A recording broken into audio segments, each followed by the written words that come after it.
Young me nyiɛrnɛ wɛmɛ chɔne mi nyun siabre wɛmɛ kengas kenelat banɛ wɛ ke Jerusalem banɛ wɛ ke Yesukel bamer kon poi ke ronte baldorkel banɛ wɛ sing Guasilero, rei poarenial, baneje dweri welu, menisok, runeti bazdor. Ngaykon, en ocha ponda ne walpuat, jojat, ereke kweni Yesukel, silengoni, kon kete ke guazeme, kengas kenelat bane ke Jerusalem, bane ke Yesukel, bamer kon put ke runte bazdor kel, bane sing guazilero, rei poarenial, bane dweri welu, menisok, runeti bazdor.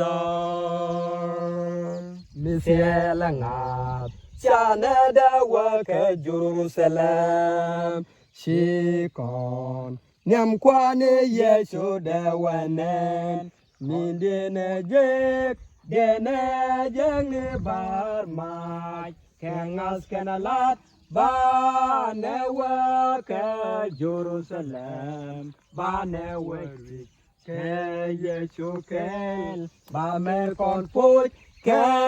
runte bazdor kel, bane sing guavirero, rei poarenial, bane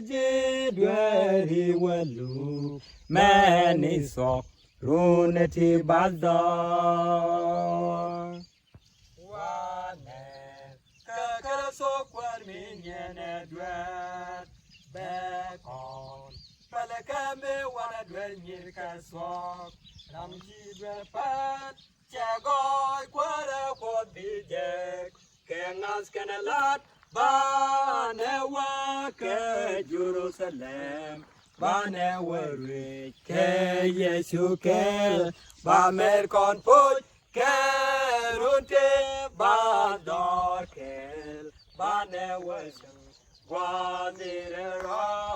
rei poarenial, bane dweri welu, menisok, runeti bazdor. Siak ni guaden bagak si koyeluaj mila ngog login jaken guademe kon jigwal kwos nyeng nero ke weme kengas kenelat bane ke Jerusalem bane ke Yesukel bame kon put ke runte bazdor kel, bane sing guamirero,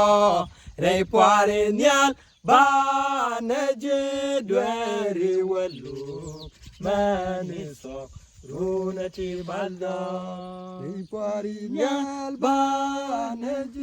dweri welu, menisok, runeti bazdor.